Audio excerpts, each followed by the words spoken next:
নমস্কার প্রিয় দর্শক, শুরুতেই এই ভিডিওটি অবশ্যই অত্যন্ত মনোযোগ সহকারে দেখুন। তার কারণ আজকের দিনে বঙ্গ রাজনীতি তথা বঙ্গ বিজেপিতে এরূপ বক্তব্য সত্যি বিরল।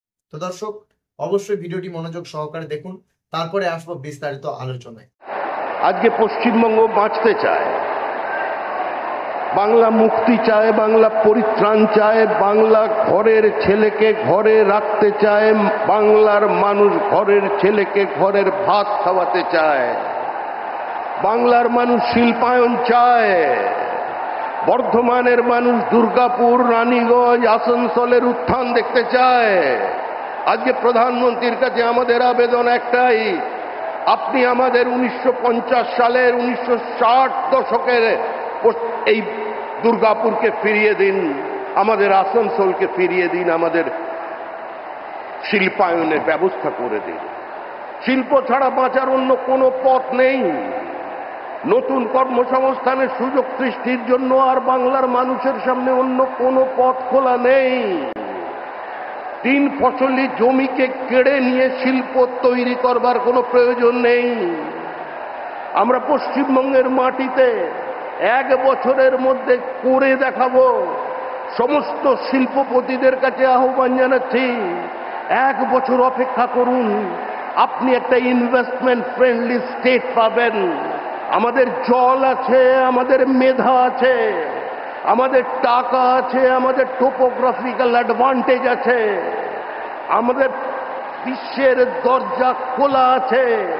আজকে বাঙালিরা বিভিন্ন জায়গায় গিয়ে নিজেদের প্রতিষ্ঠিত করেছেন, আর পশ্চিমবঙ্গের মাটিতে যে রাজনৈতিক দল ক্ষমতায় আছে, দৈনন্দিন জ্বলন্ত সমস্যা থেকে মানুষের দৃষ্টিকে দূরে সরিয়ে রাখবার জন্য এই যে উগ্র বাঙালি প্রাদেশিকতার রাজনীতি তৈরি করছে, আজকে বাংলার মানুষ সংঘবদ্ধভাবে তার বিরোধিতা করবে।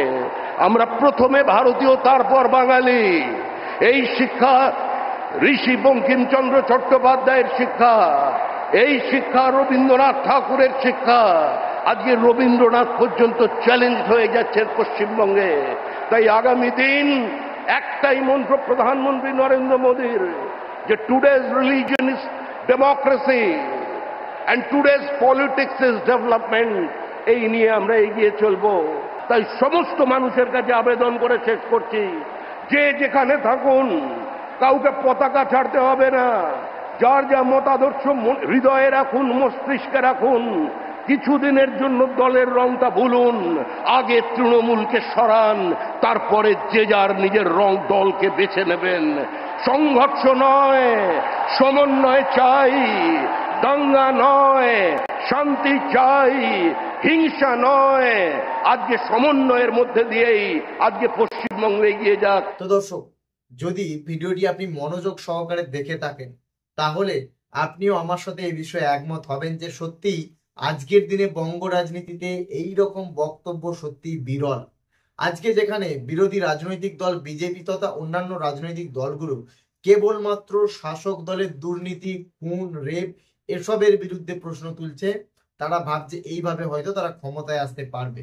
এইবারে বাংলায় রাজনৈতিক ক্ষমতায় আসার একটা প্রক্রিয়া, যেটা বুঝতে গেলে আগে বুঝতে হবে বাংলায় মানুষের মানসিকতা, বাংলার মানুষের জনগণের যন্ত্রণাটা কোথায়। আসলে আপনি হয়তো বলবেন যে তাহলে এই যে দুর্নীতি, এই যে খুন, তাহলে সাধারণ মানুষের সুরক্ষার বিষয় নিয়ে আলোচনা করা হচ্ছে, কথা বলা হচ্ছে, তাহলে কি এগুলো জনগণের প্রয়োজন নেই? আছে। কিন্তু একটা বিষয় আপনি খেয়াল করে দেখবেন, বাংলায় একটা প্রবাদ আছে, চাচা আপন প্রাণ বাঁচা। এবং এই বিষয়টিকে আরো একটি, এই একই প্রবাদ আবারও একটি রয়েছে যে আপনি বাঁচলে বাপের নাম। তার কারণ মানুষ যদি নিজে ভালোভাবে খাওয়া পড়া মাখা এসবের মধ্যে না থাকে, এইসব ভালোভাবে যদি না পায়, মানুষ সুরক্ষার কথা অনেক পরে চিন্তা করবে। তার কারণ আপনি যদি দুটো পেটে খেতে পান, আপনি কাজ করার ক্ষমতা তৈরি করবেন, আপনি কাজ করলে আপনি স্বপ্ন দেখবেন, পরিবারের সুরক্ষার কথা ভাববেন, এবং আপনি যখন স্বাচ্ছন্দ্য বোধ করবেন তখনই আপনি কিন্তু বাড়ির বাইরে বেরোবেন, তখনই আপনার সুরক্ষার প্রয়োজন মনে হবে। কিন্তু আপনি সুরক্ষা অনেক পরে চাইছেন, তার আগে আপনি চাইছেন দুটো পেটে খেতে। সেই পশ্চিমবাংলায় পেটে খাওয়ার গল্পটা হচ্ছে সবচেয়ে ন্যায্য মূল্য এবং সবচেয়ে আসল কথা। তাই পশ্চিমবঙ্গে পেটে খাওয়া এবং রোজগার করে বাড়ির মুখে কিছু অন্ন তুলে দেওয়া, এইটা হচ্ছে প্রধান সমস্যা। আর এই সমস্যার কথাটাই কিন্তু বর্তমান বঙ্গ রাজ্য বিজেপির সভাপতি শ্রমিক ভট্টাচার্য, তিনি এই কথাটাকেই কিন্তু তুলে ধরেছেন যে বাংলা নিজের ছেলেকে নিজের বাড়িতে রাখতে চায়, বাংলা চায় না তার ছেলে বাইরে গিয়ে ভিন রাজ্যে গিয়ে দিনের পর দিন কাজ করুক আর কেবলমাত্র দুটো টাকা পাঠিয়ে দিক, তার মুখটা আমাদেরকে দেখতে হবে না, এই রকম পরিস্থিতি বাংলা চায় না। এটা সত্যিকারের যন্ত্রণা। বাংলা নিজের ছেলেদের জন্য কর্মসংস্থান চায়, বাংলা নিজের ছেলেদের জন্য শিল্পায়ন চায়। আজ 1960-এর যেই পশ্চিম বাংলা ছিল, যে বিষ্ণুপুর দুর্গাপুর ছিল, সেই বিষ্ণুপুর দুর্গাপুরকে পুনরুত্থান করার জন্য আবেদন করছেন প্রধানমন্ত্রী নরেন্দ্র মোদীর কাছে। এবং এটাই তো সাধারণ মানুষের চাহিদা, এটাই তো সাধারণ মানুষের আগে পেটে খাবার জোগাড়। যদি মানুষ পেটে না খেতে পেল, সে মানুষ কেন সুরক্ষার কথা চিন্তা করবে? আজ সত্যি কেন জানি না মনে হচ্ছে বঙ্গ বিজেপিতে এতদিন এত নেতাদের বক্তব্য শুনে এসেছি, এই বক্তব্যটা সত্যি যেন হৃদয়ে গেঁথে গেল। তাই স্যালিউট জানায় শ্রমিক ভট্টাচার্যকে, সাধারণ মানুষের এই প্রধান সমস্যাটাকে নির্বাচন করা এবং জনমাধ্যমে সেটাকে তুলে ধরা। একজন নেতা যদি জনগণের যন্ত্রণার কথা না তুলে ধরে, তবে সে কি জনদরদি নেতা? তাই এই বক্তব্য সত্যি হাজারো জনগণের হৃদয় জিতে নেওয়ার মতো একটা মুহূর্ত। তাই আমরা আবারও অন্তরের অন্তঃস্থল থেকে স্যালুট জানাই শ্রমিক ভট্টাচার্যকে, এবং বঙ্গ বিজেপিতে এই বিষয়টাকে ভালোভাবে লক্ষ্য নজর রাখতে হবে, এই আবেদন আমরাও জানাই। কারণ হাজারো বেকার যুবকের কর্মসংস্থান দিন, শিল্পায়ন তৈরি করুন, মানুষ আপনাদেরকে বুঝবে, মানুষ বিজেপিকে ভুল না বুঝে মানুষ বিজেপিকে ঠিক মূল্যায়ন করবে। তাই কেবলমাত্র সুরক্ষা, কেবলমাত্র পরিবর্তন, কেবলমাত্র তৃণমূলকে সরানোটা ইম্পর্টেন্ট নয়, ইম্পর্টেন্ট মানুষ কি চায়, ইম্পর্টেন্ট মানুষের যন্ত্রণাটা কোথায়, ইম্পর্টেন্ট মানুষ পেটে খাবে কিভাবে।